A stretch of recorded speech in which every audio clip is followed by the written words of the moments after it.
Bonjour à tous, j'espère que vous portez tous très bien. On se retrouve aujourd'hui pour une petite vidéo sur un pronostic, tout simplement le pronostic du premier match de 7 euros entre l'Écosse et l'Allemagne.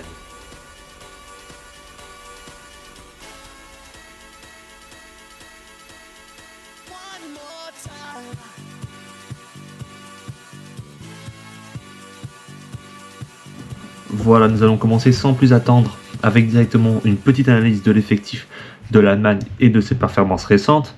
Puis nous poursuivrons évidemment avec le même procédé au niveau de l'équipe écossaise. Au niveau de l'Allemagne, c'est simple, ils n'ont évidemment pas dû jouer de phase de qualification puisque c'est le pays hôte, je vous le rappelle. Au niveau de l'effectif allemand, c'est très simple, on l'a ici sous les yeux. Deux très bons gardiens, Neuer, Emmanuel André ter Stegen. C'est Neuer qui sera titulaire, on l'a vu au niveau des compositions récentes, c'est toujours Neuer qui est titulaire. Ensuite, au niveau défensif, on a du talent, avec notamment Rudiger, avec Kimmich ou encore Jonathan Tah, qui a fait une très bonne saison avec le Bayer Leverkusen. D'ailleurs, vous voyez, on a mis le petit maillot de l'Allemagne pour l'occasion. Et donc voilà, au niveau de l'effectif défensif, il y a de la qualité en Allemagne, mais au niveau des performances récentes, c'est clairement pas pertinent. C'est une équipe qui joue très offensive, une équipe qui essaye vraiment de presser haut, qui marque beaucoup, mais pour une équipe de sélection avec si peu de repères et beaucoup de jeunes joueurs qui ne se côtoient que très rarement, c'est compliqué d'avoir des bons automatismes, ce qui laisse beaucoup d'espace dans la défense et beaucoup d'espace au niveau du milieu de terrain, ce qui est propice évidemment à des matchs avec beaucoup de buts, des matchs offensifs. Et on le verra évidemment, mais au niveau du milieu de l'attaque, c'est absolument magnifique. Toni Kroos qui fait son dernier Euro, va-t-il réussir à le gagner pour sa dernière? On a aussi Kai Gundogan, le capitaine, et puis des pépites comme Florian Wirtz, Jamal Musiala, Kai Havertz, Leroy Sané, Müller ou encore Füllkrug. L'Allemagne a beaucoup de talent, mais l'Allemagne reste aussi sur une saison difficile. On le voit juste ici, les résultats récents au niveau des amicaux, c'est un 2-1 et un 0-0, ici le 3 et le 7 juin. Mais le plus inquiétant là-dedans, c'est que les performances sont loin d'être exceptionnelles. Contre la Grèce, ils s'en sortent un petit peu miraculeusement avec un but dans les derniers instants. L'Ukraine, c'est un triste 0-0 qui nous est sorti. Et pourtant, on va le voir, l'effectif utilisé contre ce match, pour ce match face à la Grèce, il est absolument somptueux. La composition, elle est simple. On a une défense Mittelstadt, Tah, Rudiger, Kimmich, Neuer. Un milieu de terrain avec Unga, Gundogan, Hendrich et Toni Kroos. Et tout simplement Florian Wirtz, Kai Havertz et Jamal Musiala. Et malgré ça, l'Allemagne n'arrive pas à développer un jeu cohérent et un beau jeu. Néanmoins, l'Allemagne reste à domicile, l'Allemagne reste la large favorite, et sur une action, elle a tout simplement assez de talent individuel pour poser problème à n'importe quelle équipe de ce tournoi. Ensuite, petite analyse au niveau de l'équipe écossaise et de son effectif. L'effectif écossais, il est simple. Niveau des gardiens, ça reste assez. D'ailleurs, c'est un effectif qui vaut 200 millions, alors que l'Allemagne, on l'a vu, elle est plus de 800 millions. Ça montre aussi la différence d'écart. Et tout simplement, en Écosse, il y a plusieurs soucis. C'est que notamment, défensivement, beaucoup de blessés. Et les joueurs qui arrivent ne sont pas forcément en forme. Alors évidemment, il y a Robertson, défenseur gauche, qui maintenant a quand même déjà 30 ans, de Liverpool, bourré de qualité, mais au niveau de la défense centrale, c'est Jack Hendry en général qui est titulaire, un joueur qui joue en D2 anglaise, un peu anonyme. Et offensivement, le problème c'est qu'ils ont une pépite offensivement qui s'appelle Evan Ferguson qui joue à Brighton. Malheureusement, elle s'est blessée, ligament croisé, et elle ne sera tout simplement pas présente pour 7 euros, ni même la saison prochaine. Et donc, ça fait une attaque avec un Lewis Morgan et un Che Adams qui sont deux joueurs de Championship en D2 anglaise, mais qui restent sur des saisons assez moyennes. Et même au niveau du milieu de terrain, Scott McTominay, qui a d'ailleurs été le meilleur buteur de l'Écosse en phase de qualification, ça veut évidemment dire qu'il y a aussi un problème offensif et un manque de réalisme au niveau de cette équipe. L'équipe, au niveau de l'effectif, est évidemment bien inférieure, et au niveau des résultats récents, on peut le voir juste ici, on reste sur deux grosses défaites face aux Pays-Bas et en Irlande du Nord au rassemblement de mars, 4-0 et 0-1 contre l'Irlande du Nord, ça fait vraiment mal vu la tradition qui lie ces deux pays. Et enfin, d'un autre côté, on a Gibraltar avec une victoire 0-2 contre Gibraltar, c'est la moindre des choses, j'ai envie de dire, et un match nul 2-2 contre la Finlande, donc c'est des résultats un peu en dents de scie. Le coach n'a pas l'air d'avoir trouvé honnêtement la solution, puisqu'il a encore passé une défense à 3, une défense à 4, il a l'air encore un petit peu hésitant, et honnêtement c'est assez assez présomptueux pour la suite. L'Écosse ne semble pas être une équipe capable de poser problème dans cet Euro, ni même honnêtement dans ce groupe. Nous on y reviendra dans quelques instants. Nous avons passé les effectifs et les résultats récents en revue, en espérant avoir été concis et efficace. Alors, au niveau historique, c'est un match hyper important, c'est le premier match tout simplement de cet Euro 2024.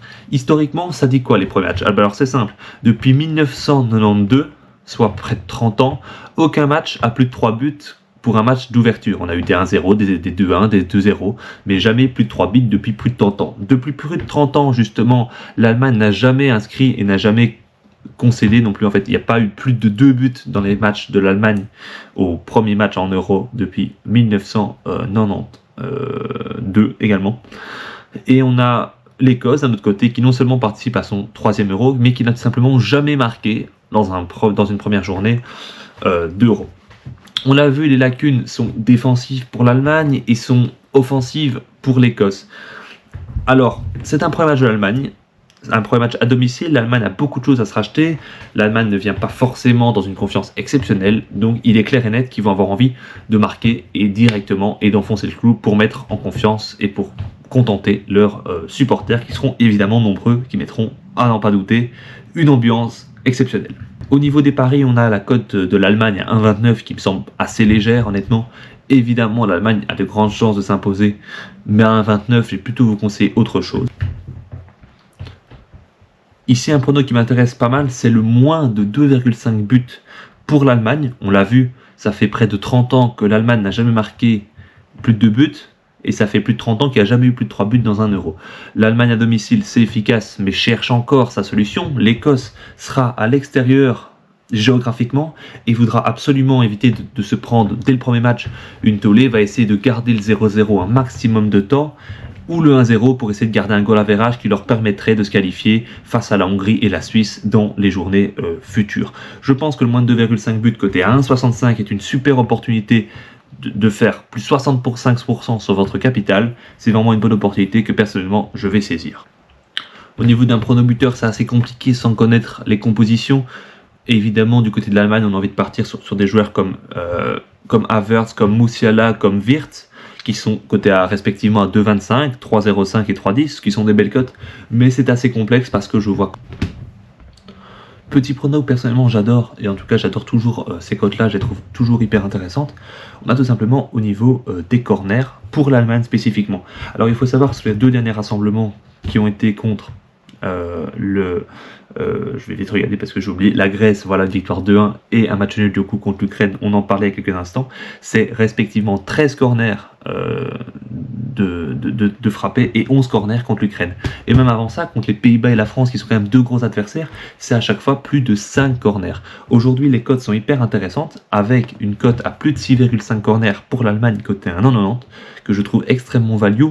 L'Écosse, comme on l'a dit, va être acculée à avoir défendre ce 0-0, n'ont pas les armes offensives pour se projeter. 6-7 est en contre-attaque. L'Allemagne va passer, à mon avis, 60-70% de possession de balle dans le camp adverse, et donc va forcément tirer, va forcément être contré, et engendrer des corners. Plus de 6,5 corners à 1,90, honnêtement, pour moi, c'est une aubaine, et c'est une cote qui, dans tous les cas, vaut la peine. Je vous la conseille. Je pourrais également vous parler de la cote du plus de 0,5 but pour l'Allemagne en première mi-temps. Ça me semble fortement probable, comme je vous le dis, l'Allemagne va vouloir entamer vite et fort dans ce match pour contenter leur pays, face à une Écosse qui peut se montrer fragile et qui, même si elle voudra conserver le 0, n'aura pas forcément toutes les qualités pour lutter face. Voilà donc mes 3 petits pronos en comptant le premier but de l'Allemagne. Vous parlez de la cote du plus de 0,5 but pour l'Allemagne en première mi-temps. Ça me semble fortement probable, comme je vous le dis, l'Allemagne va vouloir entamer vite et fort dans ce match pour contenter leur pays, face à une Écosse qui peut se montrer fragile et qui, même si elle voudra conserver le 0, n'aura pas forcément toutes les qualités pour lutter face à l'armada offensive des Allemands. Pour moi, le but des Allemands en première mi-temps, c'est assez évident et ça paraît très posé. Malheureusement, la cote est à 1,45, ce que je trouve pas assez value pour un bet sur 40. Au niveau des scores, on l'a dit avec les statistiques des Euros et de l'Allemagne et de l'Écosse précédents, on s'attend à un match assez fermé. C'est aussi ce à quoi je m'attends. Les premiers matchs de l'Euro sont assez difficiles. L'Allemagne reste sur 2 résultats moyens, aura peut-être envie de se lancer. Et donc c'est simple, au vu des statistiques et des matchs, je pense sincèrement qu'il n'y a que quelques résultats qui sont possibles et envisageables. L'avantage avec les cotes qui sont proposées sur Unibet, c'est tout simplement qu'avec les cotes assez value, vous pouvez partir sur plusieurs scores exacts. Et si un des 2, 3 ou 4 passe, vous êtes en bénéfice. Alors ici, au niveau des cotes, vous les voyez. On a du 6,25 pour la cote la plus faible, qui est celle du 2-0. Donc ça veut dire qu'en théorie, en mettant 6 pronos, même si c'est celui-ci, donc le 2-0 qui passe, vous faites de la value. Honnêtement, je vais être assez concis. Je pense sincèrement que si vous voulez assurer le truc en mettant soit 1-0, 2-0, 2-1 ou 1-1, vous vous assurez un résultat qui dans tous les cas vous rapporte de l'argent. Alors ici, on va vouloir être un petit peu original. Pourquoi ces scores? Comme je vous l'ai dit, l'Allemagne historiquement marque peu au niveau de ses premiers matchs. C'est 1 €, les équipes veulent évidemment se préserver. L'Allemagne sait très bien que c'est le match le plus simple. Si elle gagne 1, 2-0, voudra sans doute conserver ce résultat sans non plus assassiner l'adversaire. C'est plus la mentalité d'Hansi Flick, l'ancien coach, et Nagelsmann, un coach plus prudent, plus métronome, on va dire. Et donc voilà. Pareil, l'Écosse, comme je vous l'ai dit, voudra garder. Et s'ils arrivent à marquer, ce sera un but grand maximum, s'ils y parviennent. Le 1-0 me semble clairement possible, côté à 8. Le 6-25, le 2-0 également. Le 2-1 côté à 9, pourquoi pas. Et le 1-1 côté à 11, sans doute. Voilà, c'est les 4 scores, honnêtement, où je me dis ces 4-là sont très probables. Et dans tous les cas, si c'est un de ces 4-là qui passe, vous faites du bénéfice dans tous les cas, donc ça vaut largement la peine.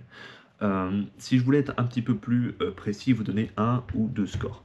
Je pense que le 2-0 pour l'Allemagne côté à 6,25, on l'a dit, l'Allemagne, les armes offensives, je les vois marquer vite en première mi-temps, autour de la 20, 40e, même si on y reviendra parce qu'il y a un petit jeu sur Unibet, je vous en parlerai dans un instant. Je les vois marquer assez rapidement dans ce match. Néanmoins, je pense qu'ils sauront faire le deuxième but en deuxième mi-temps face à une Écosse qui se découvre un petit peu plus pour essayer de les marquer et qui marquera le 2-0. Ça me semble être le score le plus probable, honnêtement.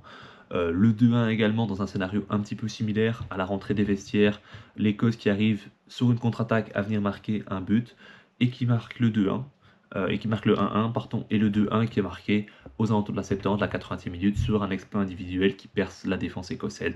Je pense que ces deux scores-là sont mes deux favoris, côté à 6,25 et à 9. Si vous mettez ces deux scores en mettant par exemple 10 € sur chaque score, au minimum, vous remportez 40 €. Voilà, donc c'est mes deux scores, mais je vous l'ai dit, si vous voulez vraiment assurer, mettez le 1-0 ou le 1-1 en plus, et normalement, ce sera absolument certain. Certain, en français. Alors maintenant, dernier petit prono dont je vous faisais l'apologie il y a encore quelques instants. Le but en or, c'est un jeu qui est présent sur Unibet. On en reparlera dans quelques temps. Mais quelle est l'idée? Donc c'est tout simplement de réussir à pronostiquer la minute et le buteur sur le premier but du tournoi, donc le premier but du match. Alors pour moi, je l'ai dit, l'Allemagne marquera en premier et marquera en première mi-temps. Alors évidemment, dans ce genre de jeu, il faut essayer d'être le plus statistiquement réduit. Évidemment, on ne va pas partir sur un défenseur, il faut aussi se laisser le plus de probabilité qu'un contre arrive, qu'une chose un petit peu improbable marque. C'est comme ça qu'on peut minimiser, ou en tout cas maximiser nos chances, qui restent évidemment très très minimes. Donc voilà, on va partir sur un des joueurs offensifs. Il faudra attendre les compos, mais ce sera sans doute un Wirtz, un Wirtz, un Musiala. Il faut optimiser les chances. Il y a évidemment plus de chances que ce soit eux qui marquent qu'un défenseur sur un corner. Il faut maximiser les chances, c'est comme ça qu'on peut parvenir à un miracle. Et donc voilà, on va partir sur un de ces 4 buteurs là. Au niveau du temps, je vous l'ai dit, pour moi, l'Écosse a des armes défensives limitées. L'Allemagne a des qualités pour percuter et pour enflammer ce match dès l'entrée. C'est ce qu'ils chercheront à faire. Je pense 10 minutes de jeu sans but, ce serait pas impossible. Mais entre la 15e et la 30e, ça me semble clairement possible dans ces eaux-là. La minute exacte, c'est évidemment beaucoup de chance et beaucoup de feeling. Mais moi, je partirai entre ces deux tours-là. À vous de faire votre choix. Voilà, je vous remercie. Cette vidéo donc s'achève ici et je vous remets juste là les petites cotes que je vous prépare. Donc le moins de 2,5 buts pour l'Allemagne, le plus de 0,5 buts à la mi-temps pour l'Allemagne et le plus de 6,5 corner qui, celui-là, je vous l'appelle très très gros conseil. Voilà, je vous embrasse. J'espère que cette vidéo n'est pas trop longue et vous a plu. Et je vous invite à jouer, à kiffer et à très bientôt.